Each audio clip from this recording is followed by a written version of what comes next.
"Don't shoot, please. She's just a girl." That was all Greg could scream from the doorway as a swarm of heavily armed officers broke into his best friend's house.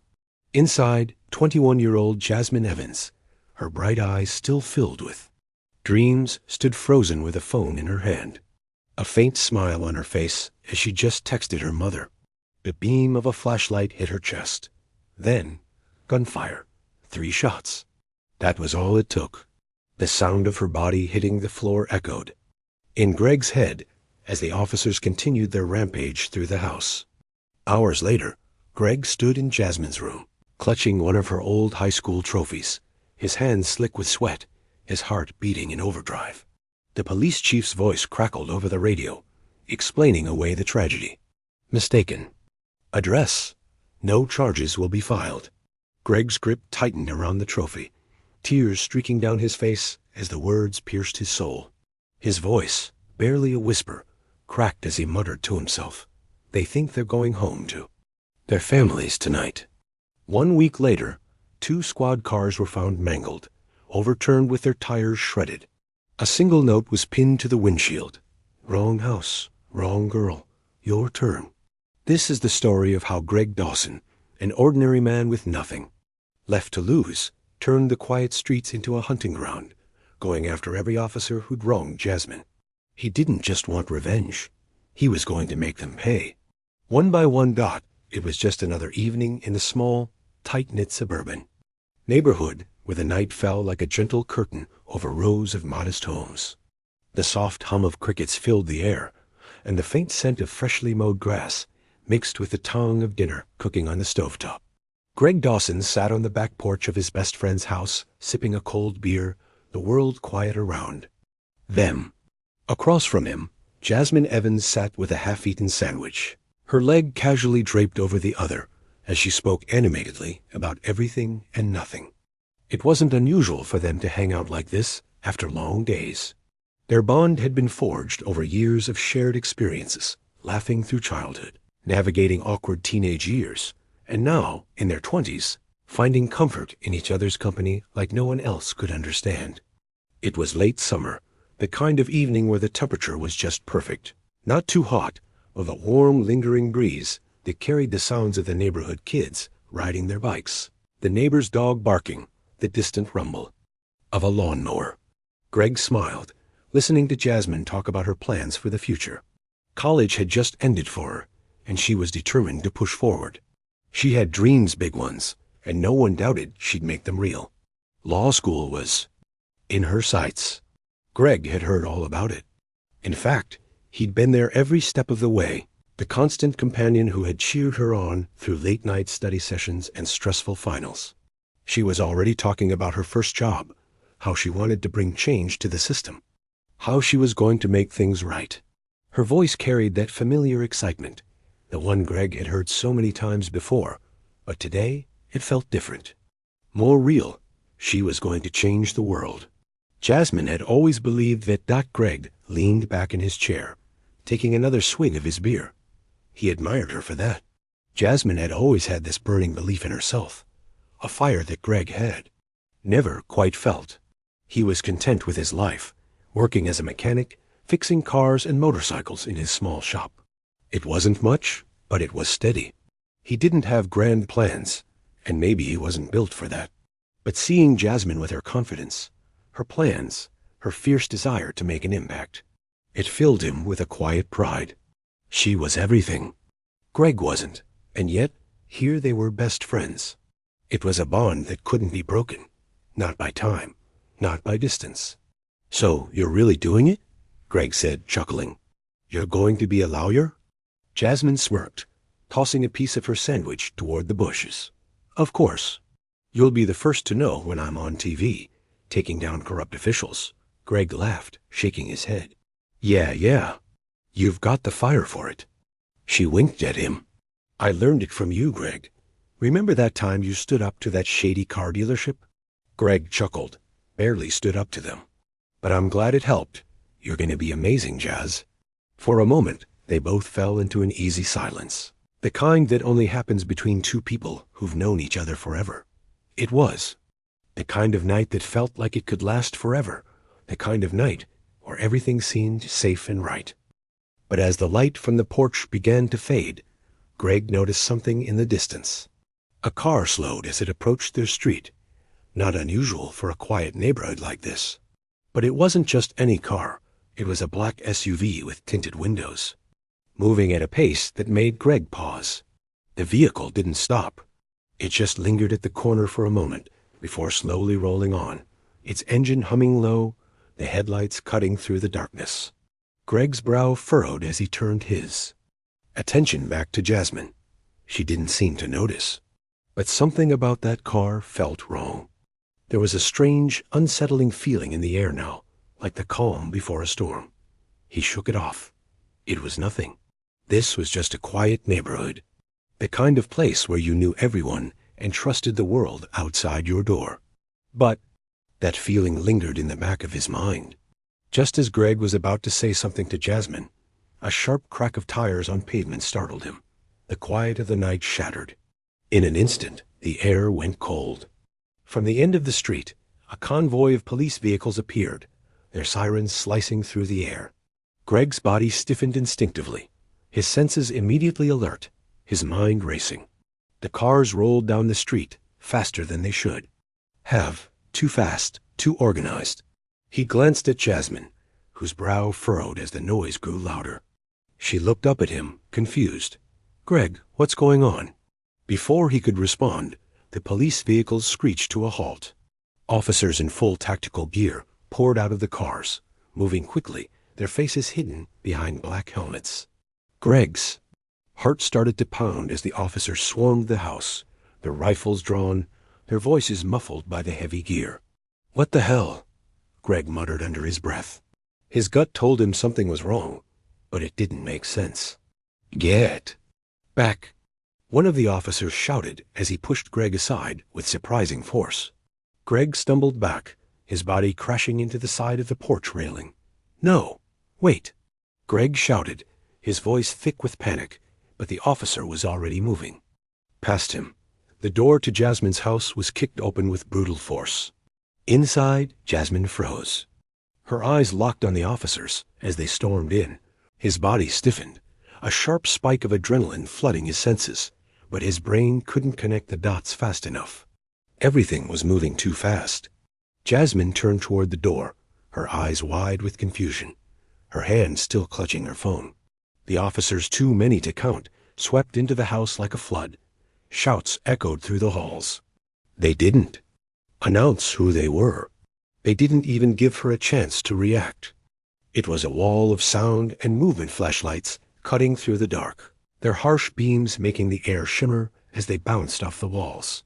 Greg's breath hitched, confusion and fear pushing the blood out of his face. "What the hell is going on?" His voice came out strangled, panic creeping into his throat. He staggered back as one of the officers barked orders, forcing him out of the way with a shove. But the officers didn't even look at him. They didn't care. Their focus was on Jasmine.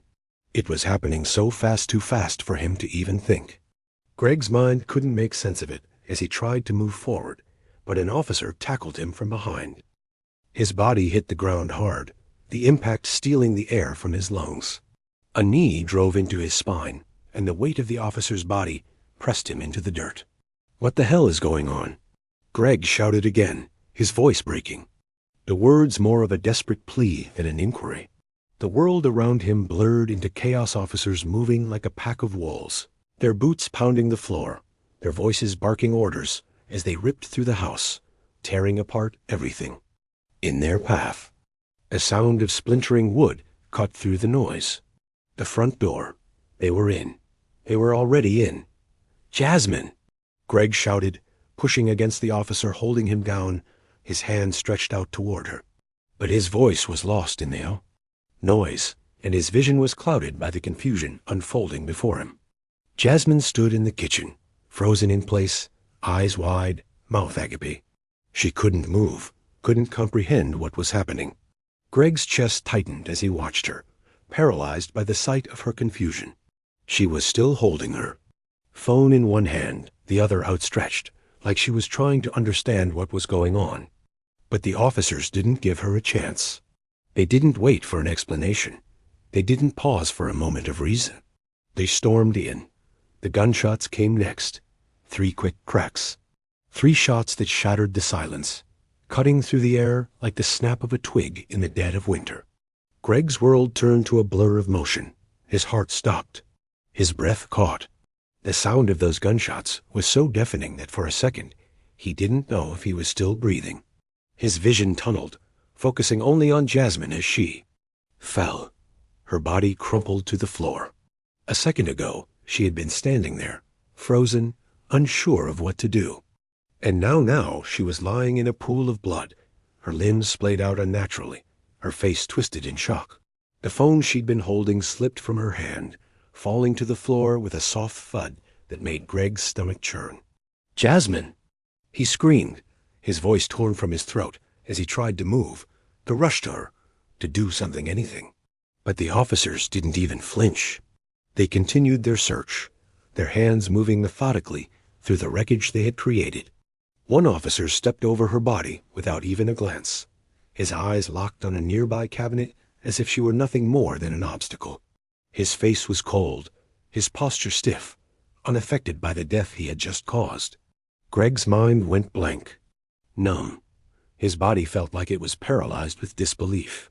His hands were shaking, his breath shallow, his heartbeat a distant drumbeat in his ears. It wasn't real. It couldn't be real. Jasmine was still, lifeless. "Jasmine!" Greg shouted again, his voice raw, desperate. But the officers didn't listen. They ignored him. The world outside the house continued, but inside it was frozen in time. The chaos continued, but nothing made sense anymore. Nothing mattered. Greg's mind struggled to keep up. He was still being held down by the officer, pinning him to the floor, but his mind was far from where he was. It was locked on Jasmine, on the pool of blood slowly spreading out across the kitchen floor. His best friend, his only family, the one person who had meant everything to him. And now she was gone. The seconds felt like hours as Greg's mind reeled, unable to process the scene before him. His heart was pounding so hard in his chest, he could feel it in his throat. "Jasmine, please, ... He whispered, his voice shaking with grief. But she couldn't hear him. And neither could the officers, who continued their search without pause, as if nothing had happened. Greg's body trembled as he tried to push the officer off him, but his hands were too weak. The reality of it, the horror, the disbelief hit him all at once. His heart screamed at him to run to her, but his body was paralyzed, unable to act. The officers were still methodical, still unbothered, still oblivious to the destruction they had caused. His cries were swallowed by their indifference. No one cared. Greg's mind whirled. Jasmine's life had been stolen in an instant, and there was nothing he could do to bring her back. She was gone, and no one even acknowledged it. She was just another casualty of a system that didn't care. Just another name, another face that would be forgotten. Eventually, the officers stepped back. Their task was done. The last thing Greg saw before they dragged him out of the house was Jasmine's body being left behind. No medics came. No one checked for a pulse. She was just a body, just a mistake. Greg stood there, the crushing weight of his grief pulling him down into the earth. His best friend, his rock, dead, and no one cared. The officers left the house, their movements unhurried, casual. They'd done their job. They had no remorse, no second thoughts. Greg's eyes, blurred with tears, followed them as they disappeared out the door, leaving him standing alone, with nothing but his grief. "Jasmine," Greg whispered, his voice lost in the silence of the empty house. His heart felt like it had been ripped from his chest. But this wasn't the end. It couldn't be. Greg sat alone in the front pew of the church, his hands clenched so tightly around the edges of the wood that his knuckles turned white. The air around him was thick with the scent of lily and stale incense. The quiet murmur of prayers, the soft rustling of tissue paper napkins being passed around, and the hushed sobs of the people behind him were like a backdrop to the overwhelming numbness that filled his chest. The world seemed to slow, and everything that had once made sense now felt distant, like it belonged to someone else. The funeral had been planned meticulously, as funerals often are no detail left unattended. But none of it mattered. The long rows of wooden pews were filled with friends, family, and neighbors who had all come to say goodbye, to mourn the loss of someone who had once been full of life and light. Jasmine had been so young, so full of promise, and now she was gone. Greg's gaze flickered over the crowd, but he didn't see them. His eyes were focused on the casket in front of him, a sleek, glossy surface that seemed to mock everything she had stood for. Jasmine was in there, wrapped in silk, her college hoodie draped over the top, folded perfectly, as if she were only resting. A quiet dignity surrounded the scene. But to Greg, it all felt wrong. So much of her still alive in the air, in the memories, in the spaces between the people who loved her. And yet, she was gone. The grief was unbearable. His chest was tight with the weight of it. Grief had hit him in waves at first, but now it felt like a tidal wave crashing over him, drowning him. Every breath was painful, and the ache in his throat made it feel like he was choking on air. His fingers drummed nervously on the pew in front of him. His stomach churned. He wasn't sure if it was because of the funeral, or because he couldn't stand the weight of what had happened anymore. It was a slow burn, a never-ending inferno inside him. He thought about Jasmine's laugh, the way it filled every room they were in, how she always managed to make even the darkest days feel lighter. He thought about her plans, her big dreams, her first day at college. And now, all of that was gone. He never had the chance to tell her how proud he was of her, how much he admired her for taking life by the reins. She was everything he wasn't, and now she was gone, taken from him, taken from the world. But it wasn't just grief. It was rage. It was an overwhelming feeling of helplessness that twisted his insides and clouded his mind. The anger consumed him. He could still see the images so clearly in his mind. The way the officers barged into her house, rifles raised, voices muffled by their helmets. The way Jasmine had stood there in disbelief, her hands still raised in the air as if trying to understand what was happening. How could this happen to her? To someone so good, so full of life, so full of potential. And then the gunshots. 3 cracks of thunder that had torn through the silence of the night. Jasmine falling, the blood, the emptiness. Greg's hands tightened into fists, his nails digging into his palms, as if the physical pain could somehow match the intensity of the emotional one. He didn't know what to do with it, how to process this rage. There was no justice, no explanation. Just a police force sweeping through their lives like a wrecking ball, leaving destruction in their wake. How was he supposed to feel? What was he supposed to do? He wanted to scream, but he couldn't. He was too numb, too broken. There was no way to fix it, no way to go back and make things right. The world around him seemed to shift, blur, as if nothing felt real. The realization hit him like a hammer. It was during the long, drawn-out prayers of the funeral when it hit him sudden, clear, undeniable. He could no longer sit in this church, a victim of his circumstances, a passive observer. He couldn't sit there pretending that everything would be okay. He couldn't pretend he would let this go. Not when she had been taken so senselessly, so violently, from the world. Greg's eyes shifted to the casket, his vision blurry from the tears. His throat tightened as the realization spread like wildfire in his chest. He couldn't just mourn. He couldn't just let it all slide away. Jasmine wouldn't want him to. She would never have stood by and allowed this to happen. Without a fight, she was strong. She was relentless. And now, so was he. His mind began to race, the grief and rage melding into a single burning resolve. He had to do something. He had to act. The police those officers had to pay. They had taken everything from him, from Jasmine.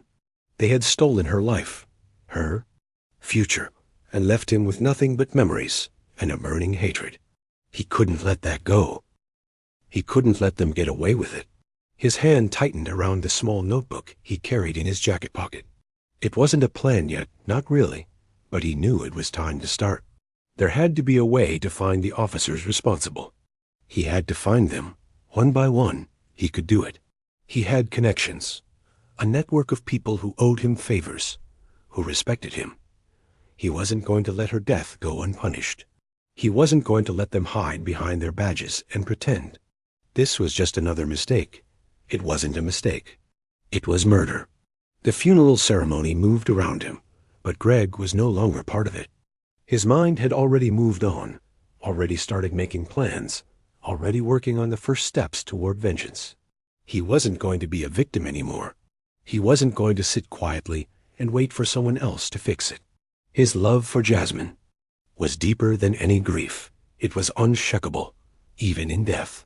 That bond they'd shared, that connection that no one else understood, would not be taken lightly. He would make them feel the weight of it. He would make sure every single officer involved paid for what they had done. Greg stood up from the pew with shaky legs. His gaze flickered toward the door, the sunlight streaming in from outside like a sharp reminder of the world that still moved on, oblivious to his pain. He was still in that fog of disbelief, but now there was a sense of clarity, a sense of purpose.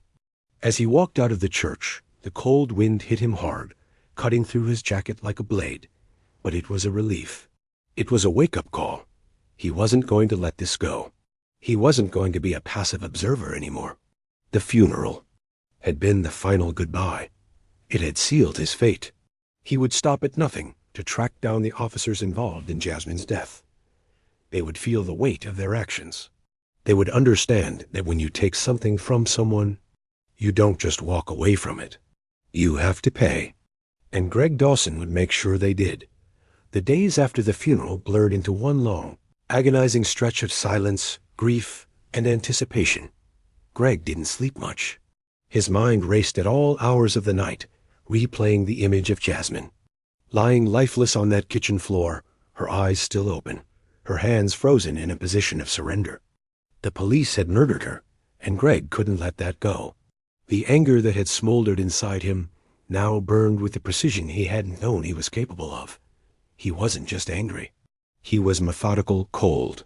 Every part of him was consumed by the need for justice, and it didn't matter how much it cost. He had nothing left to lose. For the first time in his life, he had a clear goal, and nothing was going to stop him from achieving it. He had to make them pay. Greg wasn't a man of violence. He'd grown up in a neighborhood where everyone knew each other, where arguments were settled with words or the occasional fistfight. But this was different. This wasn't some petty vendetta or a fight over a misunderstanding. This was about something that had been ripped away from him. And not just from him, from everyone who had known Jasmine. Her death was a wound on the community that couldn't be ignored. But what pained Greg the most was the fact that no one was going to do anything about it. No one would bring justice for her. It would all be buried under the weight of excuses and bureaucracy. So Greg decided to do what the system wouldn't. He would make them feel the consequences of their actions.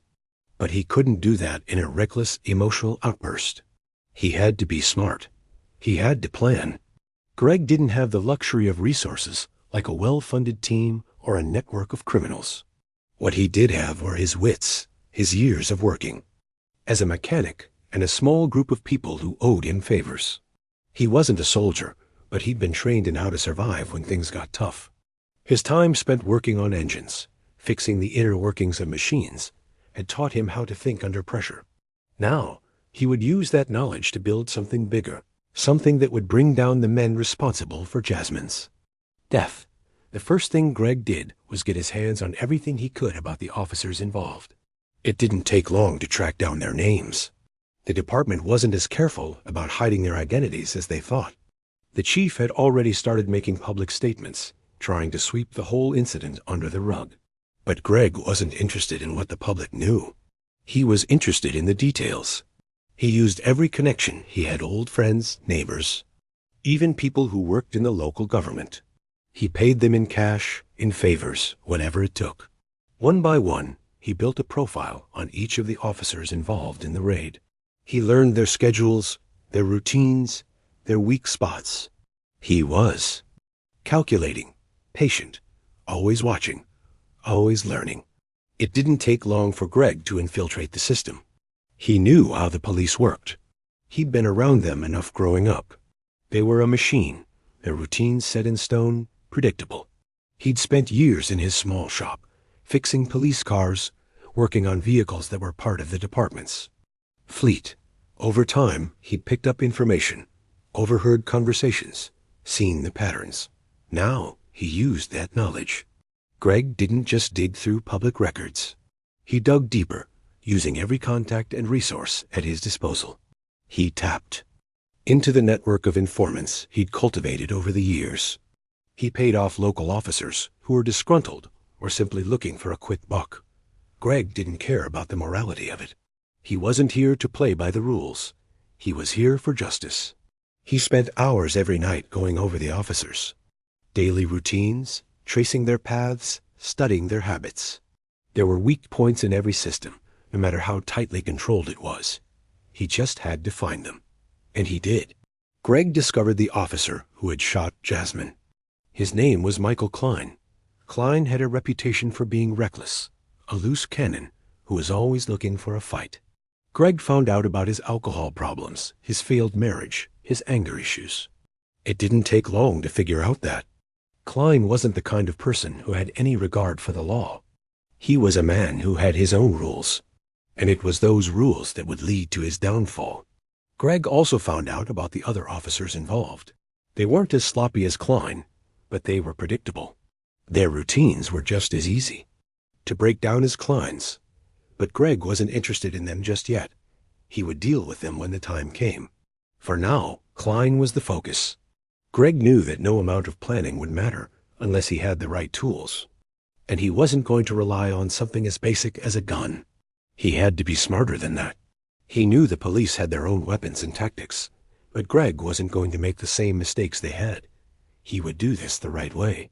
The precise way. The first step was acquiring the tools. Over the years, Greg had made friends with people who had connections. Mechanics, ex-soldiers, old contractors who had access to materials that could be used for more than just fixing cars.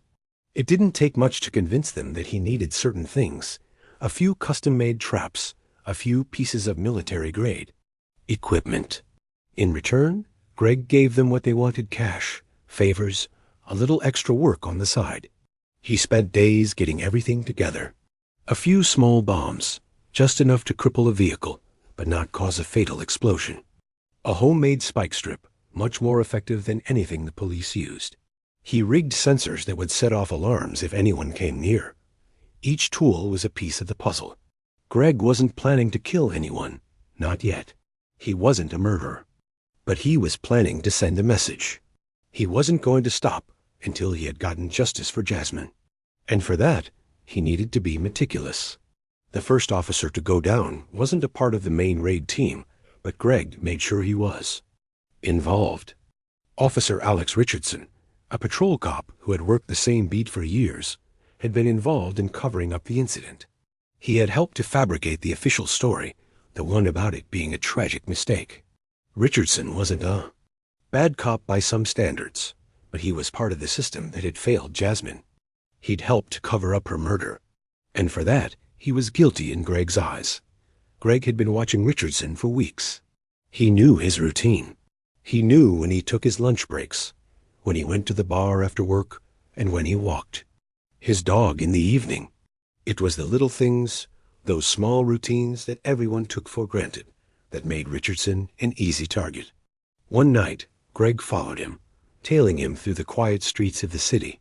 Richardson stopped at the corner store, buying a pack of cigarettes. He walked back to his car, completely unaware of the man in the shadows watching him. Greg waited until Richardson was out of sight before he moved. He had rigged Richardson's car with a spike strip, a modified version of the one he had built earlier. As Richardson pulled into the parking lot at his apartment complex, Greg hit the remote detonator. The spikes punctured the tires, and Richardson's car screeched to a halt. The patrol car was disabled, but Richardson was unharmed. Greg didn't stick around to see the aftermath. By the time Richardson realized what had happened, Greg was already miles away. The first strike was successful. It wasn't lethal, but it was precise. Greg wasn't done. There were more officers to target, more traps to set, and he wasn't going to stop until every last one of them had paid for what they did. Greg sat in his truck that night, the city lights blinking in the distance. He took a deep breath, feeling the weight of his decision settle over him. He wasn't just getting revenge. He was sending a message. He was fighting for justice, for Jasmine. And the city wouldn't forget it. As the days passed, the fear among the officers mounted. What had started as a singular, chaotic act of revenge had morphed into something far more sinister. One by one, Greg Dawson had systematically dismantled the men who were responsible for Jasmine's death. Each carefully calculated strike sent ripples through the police department, and with each ripple came the growing realization that they were being hunted. It had begun as a single vehicle disabled in a parking lot, a simple act of retribution, harmless on the surface. But that was just the beginning. The first few incidents were chalked up as nothing more than unfortunate circumstances, just part of the job. But when the second officer went down, his car wrecked with more precision than was possible by mere accident, the department couldn't ignore it any longer. The chief had convened a meeting that morning, and the look in his eyes told everyone present that this was no longer a joke. This was serious. The feeling in the room was electric with unease. He stood at the head of the table, glaring at the officers, his face hard and impassive. "I want you all on high alert," the chief said, his voice steady but sharp. "We are dealing with someone who knows exactly what they're doing. They're watching us. They know our routines. They're methodical." A murmur of tension filled the room, and the officers exchanged uneasy glances. This wasn't just a petty act of vengeance. The strikes were coordinated, surgical. And worse, they were happening under their noses, without warning. They had no idea who was behind it or how much more they could expect. The fear began to set in. Every patrol was now accompanied by a heightened sense of paranoia. Officers started scanning their surroundings more carefully, checking the shadows with a vigilance they hadn't needed before. It wasn't just the usual suspects they were afraid of now. It was anyone, anywhere. The department had been losing control of the streets for weeks, but the realization hadn't truly sunk in until the day Officer Mark Richards was found outside his apartment. His car slashed, tires flattened, windows smashed. The message on the windshield, scrawled in thick black marker, read, "Wrong house, wrong girl, your turn." The strike had come so quietly, so quickly. No one had heard anything. No one had even seen the car. It was as if the city had swallowed the perpetrator whole, leaving nothing behind but the remnants of a destroyed life. By now, Greg wasn't just an unknown figure in the shadows. He was a threat, an invisible hand that could strike at any time. The officers were no longer just afraid of their routine being disrupted. They were afraid for their lives. They couldn't go to the bathroom without wondering if someone would be there when they stepped back out. They couldn't leave their homes without checking the street corners first. Not everyone in the police department felt the same way, though. As the fear grew, so did the questioning. Some of the officers began to wonder if this wasn't just revenge. They didn't like to admit it, especially to themselves, but they had started to think that maybe, just maybe, they deserved it. Officer Sarah Williams, a young cop with a sharp mind but a soft heart, had been working the beat in Pinewood for only a couple of years. She was still relatively new to the job, but she was already feeling the weight of the badge. She was walking home one evening when she overheard a conversation in the break room, a conversation that made her stomach churn. "I can't believe what's happening," one officer said. "I mean, the guy's smart. He's not just some random vigilante. He's planning this. Each hit is more precise than the last." Williams had remained silent, watching the officers speak in hushed voices. The longer she listened, the more uncomfortable she became. She'd been part of the raid that night. She wasn't the one who had fired the fatal shots, but she had been there, standing in the background, doing her job as ordered. But that didn't feel right anymore. The raid had been a mistake, and deep down, Williams knew that.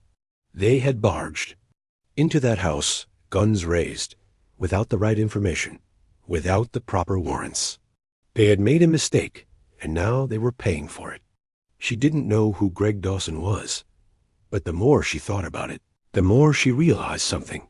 He was doing what the system had failed to do. He was making them pay for their mistakes. She felt trapped. She couldn't speak out. She was part of the system, just like everyone else. But she was beginning to wonder, was this revenge, or was it justice? It didn't matter in the end. Whether it was revenge or justice, it didn't change the fact that Greg Dawson was hunting them one by one. And soon, someone else in the department would be the next to fall. Greg was no longer just reacting to his grief. His methods had shifted. What had once been an emotional outburst of pain had evolved into a ruthless, calculated campaign. He wasn't a vigilante anymore. He was a force. A cold, unstoppable force. With every officer he took out, Greg grew more confident. His heart still burned with the same anger and grief, but now there was something else. Purpose, precision. He had control, and with that control came a clarity of mind that made him more dangerous than ever. Greg knew the police were watching him now. He knew they were trying to predict his next move, trying to stop him before he could strike again. But Greg was always one step ahead. He wasn't just reacting to their movements. He was anticipating them. He was controlling the game. The police chief, for all his bluster, had begun to crack.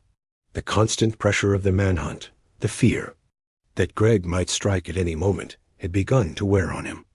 The chief had taken to hiding in his office, not responding to his subordinates unless absolutely necessary. His hair, once neatly combed, had begun to show signs of wear. There were dark circles under his eyes. He wasn't sleeping. None of them were. But it wasn't just the chief. Even the most seasoned officers were beginning to crack under the pressure. They were no longer sure who was safe and who wasn't. They couldn't even trust their own routines. Greg was more than a ghost now. He was a nightmare. A relentless force that had infiltrated their lives and made them question everything. He was the boogeyman hiding in the shadows, and the police were the ones who were scared to turn on the lights. As the weeks passed, Greg's tactics grew more dangerous. He had already disabled vehicles, set traps, and delivered calculated blows to their pride. But now, his strikes were escalating. He wasn't just hitting them where it hurt anymore. He was taking their power, piece by piece. He had already taken out a couple of patrol cars, but now he was going after the SWAT units. The big guns, the people who thought they were untouchable. He was targeting them, setting traps that were becoming increasingly lethal. Spike strips, explosives, sabotaged vehicles. Every officer who got in Greg's way became a target. And with each successful strike, the message became clearer. This wasn't going to stop until they paid. The fear was palpable in the community as well. People were afraid to talk to the police, afraid to be seen with them. They had no idea who was next on Greg's list, but they knew that if they didn't stay under the radar, they could be next. No one was safe anymore. The tension spread throughout Pinewood, and the police could feel it. Their patrols became more erratic, more cautious. They no longer drove through certain neighborhoods after dark. They stopped patrolling alone. They traveled in pairs, sometimes even in groups, like they were walking through a battlefield. Greg was no longer hiding in the shadows. He was in the open now, taking risks. But his power had grown, and he wasn't afraid of what came next. With every hit, every calculated strike, Greg's power increased. The police were losing control. They weren't just afraid anymore. They were desperate. And Greg? He was just getting started. The sun had barely dipped below the horizon, casting long shadows over the empty streets of Pinewood. Greg sat in his truck, parked just outside an old warehouse on the edge of town. The engine was off, but the headlights still cast a faint glow against the cracked pavement. His fingers tapped rhythmically on the steering wheel, his mind calm despite the storm inside him. He had tracked down every officer involved in the raid, one by one. Each strike had been calculated, deliberate, and effective. And now only one remained. The man who had pulled the trigger, the officer who had shot Jasmine, who had ended her life in an instant, without mercy or remorse. This was the final step, the one that would bring closure to everything. And yet, as Greg sat there, waiting, He couldn't shake the feeling that something was missing, something deeper. His hands gripped the wheel tighter, and his pulse quickened. The plan was set. Everything was in place. The last officer, Officer Michael Klein, would be alone tonight, just like the others had been. Greg had studied his routine for weeks, had tracked his every move, and now the time had come to face him. He wasn't just going to stop at this man. He would make sure Klein knew exactly who he was and what he had done. The others had been a warning, but Klein was the final act. The warehouse was quiet, save for the sound of a fan whirring. Lazily in the corner, Klein had parked his patrol car just outside, his routine as predictable as ever. He stepped out, unhurried, his badge still hanging off his chest, his gun holstered securely at his side. Greg watched him through the rearview mirror, a man oblivious to the danger that lurked just a few steps away. Greg stepped out of the truck slowly, his boots crunching softly against the gravel. There was no turning back now.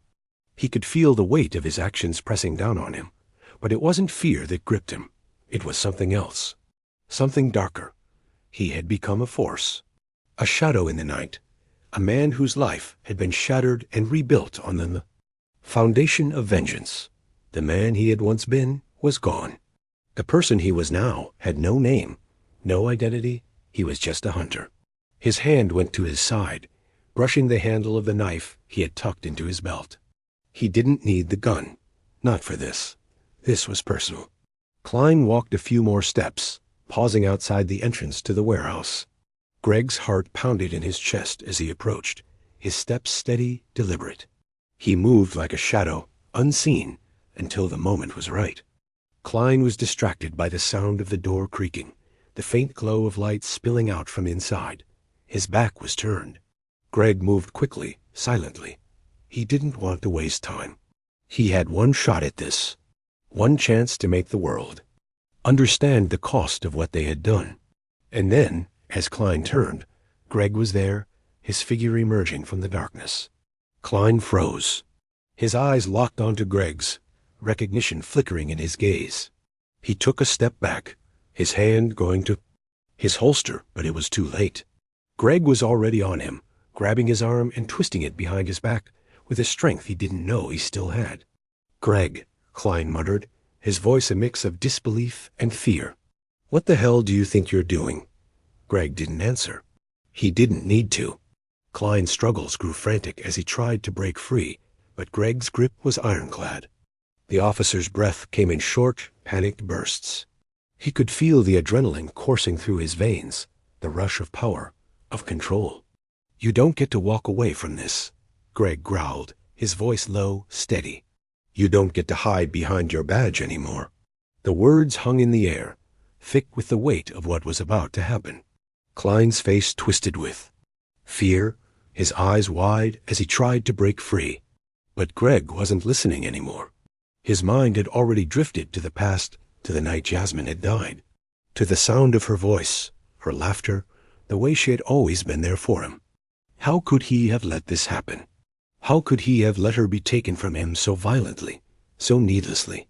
Her face flashed before his eyes, the memory of her smiling, full of life, sitting in the same chair where she'd sat hours before her.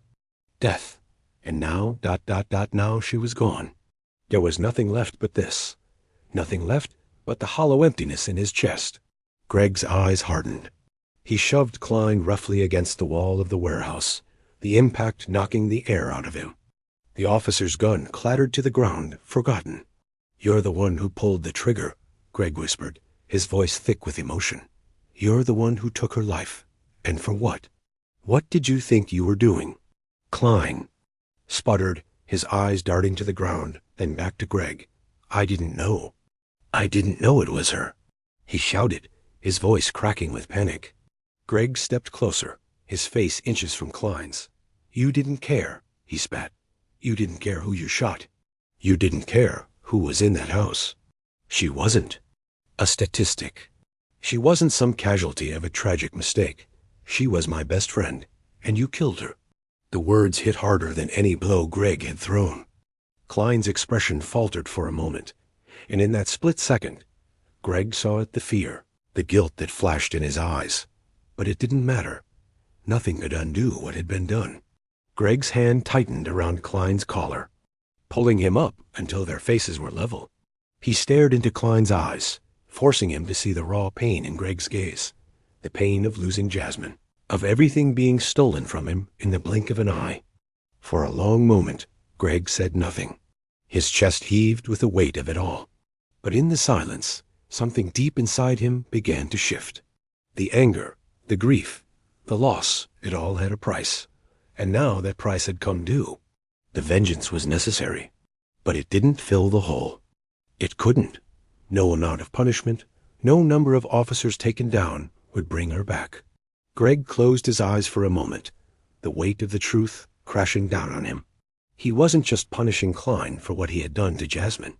He was punishing himself for not being able to stop it, for not being there when she needed him most. Greg's grip on Klein loosened, just enough to give him room to breathe. He stepped back slowly, the tension in his muscles still there, but no longer consuming him. The weight of his actions, the weight of this moment, hit him all at once. He had become something he never thought he would be.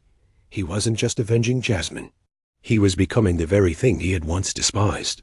He had let his grief, his anger, turn him into someone who sought revenge not for justice, but for his own peace.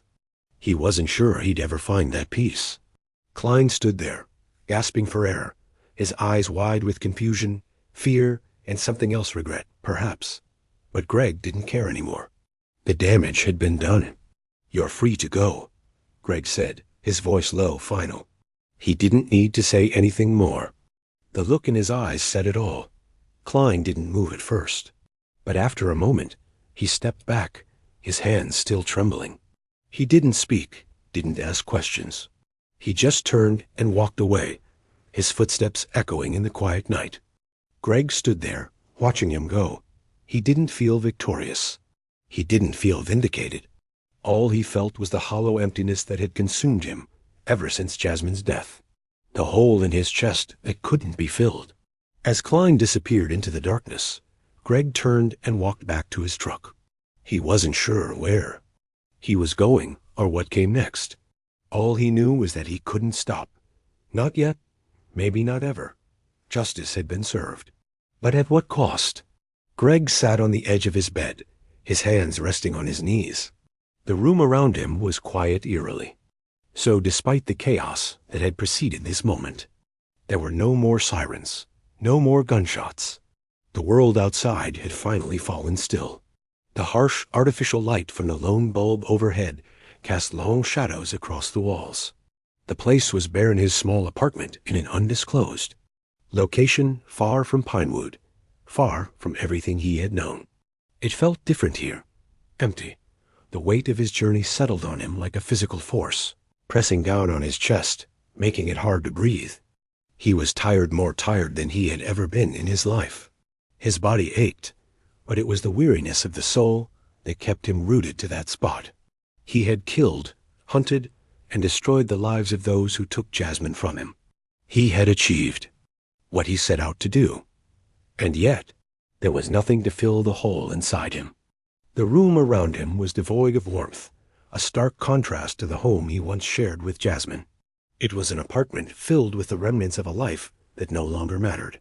He had no one now, no one left to fight for, no one to keep him. Grounded, Greg looked at the small photo on the nightstand, a picture of Jasmine, smiling as always, her eyes full of promise. She had been so full of life, so full of potential. She had been his world, his anchor. And now she was gone, taken, away in the blink of an eye, and all that remained was the hollow ache in his chest. His mind drifted back to the day he had first made the decision to hunt down the men who had killed her. It had seemed so clear back then, so justified. He had been fueled by grief, by anger. But now, in the silence of his solitude, he wondered if it had been worth it. Had he found justice? Or had he simply destroyed himself in the process? Greg couldn't answer that question. He wasn't sure he ever would. The line between right and wrong had blurred long ago. His need for revenge had consumed him, had turned him into something he didn't recognize. The man who had once been. Greg Dawson, the mechanic, the loyal friend, had been replaced by someone darker, someone who had been broken by the world. Every officer he had taken down, every trap he had set, had only brought him further from the man he used to be. He wasn't sure he knew how to live anymore. He had built his life on the foundation of vengeance, and now that the killing was done, now that the bloodshed had stopped, he was left with nothing but the ghost of the person he had once been. The haunting image of Jasmine's lifeless body, the image of her smiling face on that photo, was all that remained. It followed him, even in the quiet moments, reminding him of what he had lost and what he had done to get it back. He had avenged her, yes, but in doing so, he had lost something else. His humanity. Greg stood up from the bed, his legs feeling stiff beneath him. He walked to the window, staring out at the empty street below. The world seemed so far away from here, from everything that had happened. He couldn't help but wonder, was it worth it? What price had he paid for revenge? He had won. The men who had killed Jasmine were gone, their lives shattered. They would never hurt anyone again. But in the process, he had shattered his own soul. He had become a ghost, a man driven by grief and anger, a man who had forgotten what it meant to be alive. Asterisk. The community he had once known was gone. Jasmine was gone. All that was left was a trail of destruction, and he was the one who had left it. He had killed for her. And now he was left with nothing but the ashes of the world he had once known. He could hear the faint sound of a car driving by, the hum of the engine distant and muffled through the walls. The noise felt foreign, now alien. Like everything outside this small, empty room no longer mattered. Greg didn't know what came next. He didn't know if he could ever go back to Pinewood.